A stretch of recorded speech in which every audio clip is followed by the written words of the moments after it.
बात करते हैं सबसे बड़ी खबर को लेकर के। सीएम के मंत्रियों अधिकारियों को निर्देश आए हैं। आज सीएम ने दिल्ली से जो बड़ी खबर निकल कर आई, आपको तीन बातें बता देते हैं। मुख्यमंत्री को दिल्ली एम्स में किसी से भी मिलने की इजाजत नहीं है, यानी उनकी धर्मपत्नी और जो बेटियां हैं उनके अलावा उनसे कोई भी नहीं मिल पा रहा है।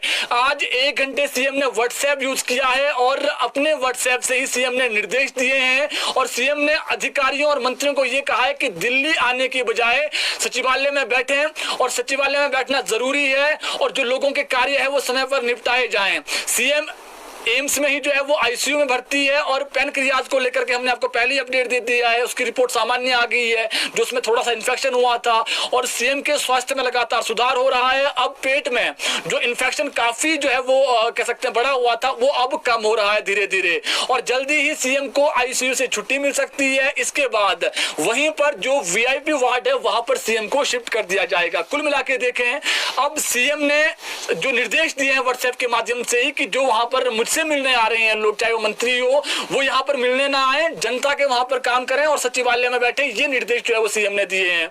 इसके अलावा अब एक जो बड़ी खबर है वो कर्मचारियों से रिलेटेड है। जब भी दिवाली आती है, दिवाली से पहले कर्मचारियों को ये आस होती है कि सरकार कुछ बड़ी अनाउंसमेंट करें, तो कर्मचारियों को सीएम का इंतजार है और कर्मचारी अब भगवान से ये भी गुहार लगा रहे हैं, ये दुआ कर रहे हैं कि जल्द से जल्द मुख्यमंत्री ठीक होकर के वापसी लौटे और प्रदेश के जो विकास है उसमें योगदान दें। अब देखिए, दिवाली जब भी आती है तो कर्मचारियों को आस होती है कि उनको जो महंगाई भत्ता है वो दिया जाए। ऐसे में कर्मचारियों का ये कहना है कि जल्द से जल्द जो है वो महंगाई भत्ता दिया जाना चाहिए। अब ये 12 के आसपास जो है वो हो गया है, 8 पहले से ही था और अब जो है वो ये कह सकते हैं लगातार अभी जो है वो केंद्र सरकार ने और दे दिया है और हरियाणा सरकार ने भी जो है वो डीए दे दिया है। कर्मचारियों को आस है सीएम सुखविंदर सिंह सुक्खू से कि जिस प्रकार से व्यवस्था परिवर्तन की वो बात कर रहे हैं, तो ऐसे में अब जब 15 अगस्त होता है, 15 अप्रैल होता है, तो स्वाभाविक है उस दिन कुछ बड़ी अनाउंसमेंट सीएम करते हैं। अब कर्मचारियों को आस है कि सीएम जल्द स्वस्थ होकर के वापसी लौटे इसी सप्ताह और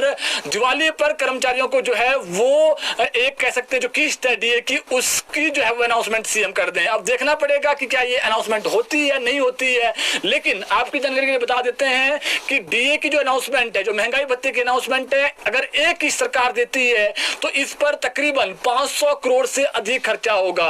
कर्मचारियों का तो है ही है, जो डीए उनको मिलना है जो पेंडिंग चल भी रहा है। इसके अलावा जो पेंशनर हैं उनको भी डीए मिलना है जो पेंडिंग चल रहा है। अब देखना पड़ेगा कि क्या सीएम वापसी लौट पाते हैं। फिलहाल जो सरकार की माली हालत है वो इतनी सही नहीं है। आपको जानकारी बता दें, पिछले महीने ही सरकार ने 1200 करोड़ का लोन लिया है जो विकास कार्यों के लिए लिया गया है। अब डीए अगर सरकार ने देना है तो इसके लिए भी लोन लेना पड़ेगा। तो कुल मिला के देखें, इसकी आस काफी कम लग रही है, लेकिन कर्मचारी चाह रहे हैं कि एरियर तो, क्योंकि एरियर तो जो है वो लगभग पिछले जो सरकार थी कह सकते जयराम सरकार, उसमें एक किस्त मिली थी, वही 50,000 की एक किस्त थी।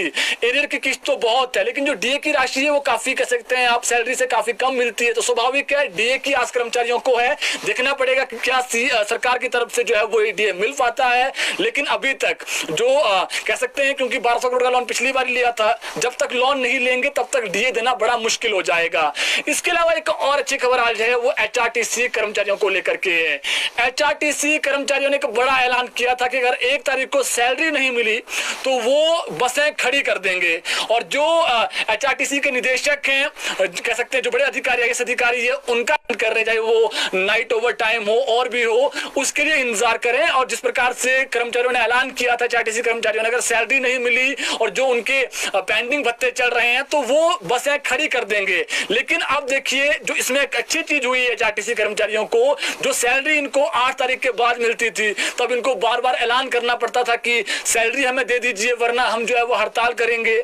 आज अच्छी चीज हुई है एचआरटीसी कर्मचारियों को, इनको सैलरी मिल गई है और जो डिप्टी सीएम है जिनके पास परिवहन विभाग का महकमा है प्रदेश का, उनका भी ये कहना है कि जितने भी पेंडिंग चीजें हैं इनकी वो बहुत जल्दी ठीक हो जाएगी। प्रदेश में आपदा आई है, मुख्यमंत्री बीमार चल रहे हैं, जैसे ही सीएम वापसी आएंगे और जो विभागीय बजट होता है वो जो है वो अधिक मिले तो उस पर उसके बाद जितना जितना भी पेंडिंग होगा वो दिया जाएगा। आपको हमने एक खबर और ही बताई थी, जो एचआरटीसी कर्मचारी है इनको महंगाई भत्ते की एक किस्त बहुत जल्दी मिलेगी, ये पहले ही जो है अनाउंसमेंट हुई है, तो ये होगी आज।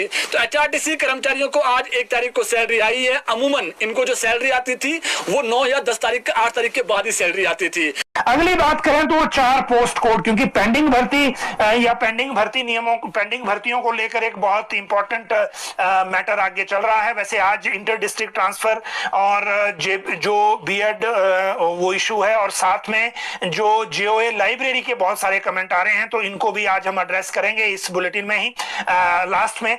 लेकिन जहां तक बात है 4 पोस्ट कोड की, OTA Ayurvedic pharmacist, junior auditor और जेओए अकाउंट्स की, इन भर्तियों को लेकर बड़ी जल्दी प्रोसेस जो है वो शुरू हो जाएगा। वैसे लोक सेवा आयोग को राज्य सरकार से आ गया था, जो इनके जो चेयरमैन हैं इन्होंने सेक्रेटरी लोक सेवा आयोग को कहा है कि वो शेड्यूल इसका बनाए। वैसे आप देखिए दिसंबर तक लोक सेवा आयोग का जो फॉर्मेट है वो बिजी है, और जो एग्जाम होंगे वो नए साल में ही अब होंगे, लेकिन इससे पहले शेड्यूल अनाउंस हो जाएगा।